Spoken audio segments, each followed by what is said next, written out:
Okay, one other thing we're going to do is create some renderings. So we're going to go to our default 3D view, and then we're going to go to our little teapot down here, click on it, and we are going to render. We're going to set it to medium so it doesn't take too long. We're going to do sun only, sky with a few clouds. You could do very cloudy, you could add an image if you want. I'm just going to do a few clouds. This is the fun part. If you guys want to try out a little some new things, go ahead and do it. And then you're going to hit render. Once it's done rendering, you're going to click save to project, and this will allow you to save the rendering into your project. So I'm just going to call it exterior view and hit OK. And then I'm going to close this out. Oh, and then I'm sorry. Yeah, then I'm going to close it. So now over here under renderings, I have my exterior view. This is the rendering that I just created. And now we're going to go ahead and we're going to have some more fun. We're going to go back to the first floor.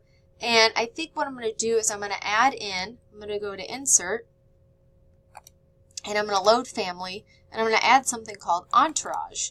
And I'm going to add in a car, a guy, a lady, and then I'm going to say open.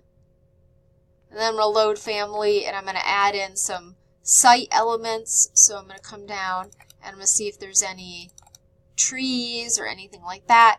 You can add in signs. You can add in, you probably don't want a trash can in front of your house. So I'm going to add in plantings. I've got not tropical plants, that wouldn't make sense, but some shrubs, some deciduous trees. That's good. We'll say some conifers. That's okay. And we're going to open that. And we're overwrite. I guess they were already in there. I'm going to go to architecture and go to component. And now I can place some things around my site. So I'll try to place them nicely. So maybe I'll put in some, I really like Japanese cherry trees. They're very pretty when they bloom. Maybe I'll put one here. I want one right here by my house. And then maybe I want one over here. And then I'll put in some other type of trees like American Beach, and I'll set that. That's pretty big. I'll put that back here. Maybe you want some shade. Maybe I'll put another one over here. And then I can add in some other things like some people. So I'm going to put in Alex. I'm going to set Alex on the front porch. And next to Alex, I'm going to have Lisa, and I'm going to put her on the front porch. And then I'm going to put some people over here. Yin Yin. Yin Yin is going to be on the deck. And then I'm going to set, how about Jay? He's going to be on the deck too next to Yin Yin. All right, and then I'm going to go back to that 3D view. All right, and you can see that I have some people and some trees and some other things. But what's looking weird is that they're floating in space, but they're not really. It's just because I don't have a ground in here. So what I might do is go back to that first floor plan, or actually go to my site plan, and I'm going to create some topography really quick. So we can create a massing in site, a topo surface, and we're just going to place some points, and I'm going to place them just around the exterior of my building. Don't worry about the actual contour lines. Hit the green check mark, go back to your 3D view, and now you see that there is a ground plane. It's actually a little bit too high, right? So if we wanted to change that ground plane, which is right here, we can click on it and we can move it down a little bit. And I might move it down here, and then I might just slide all my trees down just a little bit so that they're actually sitting on the ground. All right, so you can mess around with this stuff, make it look a little bit better.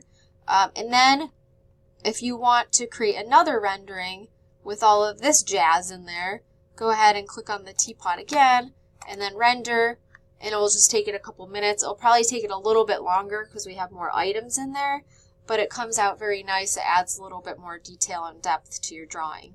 And then you can even crop it to hide this pier and some other information in there.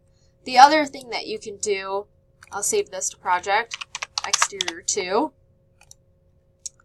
is you could create a camera view. So if you go back to your first floor, we could go up here. Oh, we could go to the view tab and we could click 3D view camera, and I could point a camera towards the front of the house, and I could look at the front of my house and what that looks like with this camera view. It looks really weird. So I could go in here and I could do another camera and I could put it in here inside of my house. I could take a view inside of the house if I wanted to look at my kitchen. There's nothing real exciting going on in here, but you could do that if you had furniture or something you added, and you could render that. Okay, so whatever you want to do with those camera views, just try to have fun with it. If you have a little extra time, maybe even add some furniture inside of your house. But then once you have, at least you have to have the exterior building view rendered. Once you have that rendered, you're going to go down to sheets and you're going to create a new sheet on the same, I think we have D size. And then we're going to call this cover sheet. So we're going to name it right here. Make sure it's all in caps, cover sheet. And I usually call this CS 101, cover sheet. Make sure the author and checker are inserted. They do not automatically pop up because different people draw different drawings in the real world. And then I'm going to pull one of my renderings onto the sheet and I'm going to place it. And then I might pull one of the other exterior renderings that I did over here and place it. And then I'm going to add a sheet list. And I need you to take a look at your book, a sheet list, a drawing list. And specifically take a look at pages 8-40 to 8-42 to put that drawing list on here. Okay, and then the last thing that we're going to do is show you how to print all of these drawings to PDFs, one single PDF file. So after you check through all of your sheets and that all the information is shown, because you don't want to get points off for that, you're also going to want to look over here in your sheet set to make sure you're using all these sheets. So basement plan is not something we're using, so we're going to delete that. Second floor we don't have, we're going to delete that. First floor reflected ceiling, second floor plan, we're going to delete those. So we have A101, A102, A201, A301, A401, and the cover sheet. So pretty much everything else that's on here we can delete. Okay, and I'm doing that because it's going to help me when I go to create my sheet set. Okay, so we'll just delete all those. And these are the only drawings that we want to see. All right, so now when I go to print my sheets, one, make sure that the trees and the people that you put on your floor plan, you go back and you hide them because I don't want to see them in your actual drawing set. They're only for rendering purposes. So after you're done rendering, just right click and say hide and view the category, and then click on the people to right click, hide and view category. Okay, so your drawing shouldn't show all those trees and people. It's just for your rendering. So we'll go back to our first floor plan. We're going to go up to the big R and we're going to go to print. And when you're on campus, you're going to select the report PDF redirect version 2. Click properties. Click advanced. Make sure that you have the arc D set. So it's arc D. Say OK. Say OK. Now we want to combine multiple selected views sheets into a single file. We're going to browse and we're going to save that to our student drive. So you're going to save it to your, I can't remember if it's S or Z right now. And you're going to call it residential project. Put it in your Revit folder. I'm not going to move mine. I actually wanted it to go someplace different. And then I'm going to select views and sheets. Hit select. Only check sheets right here. Check all of these sheets. Say OK. No. Make sure that this radio button goes back to combine multiple selected view sheets into a single file. Click setup. Make sure ArcD is set. Say OK. And then say OK.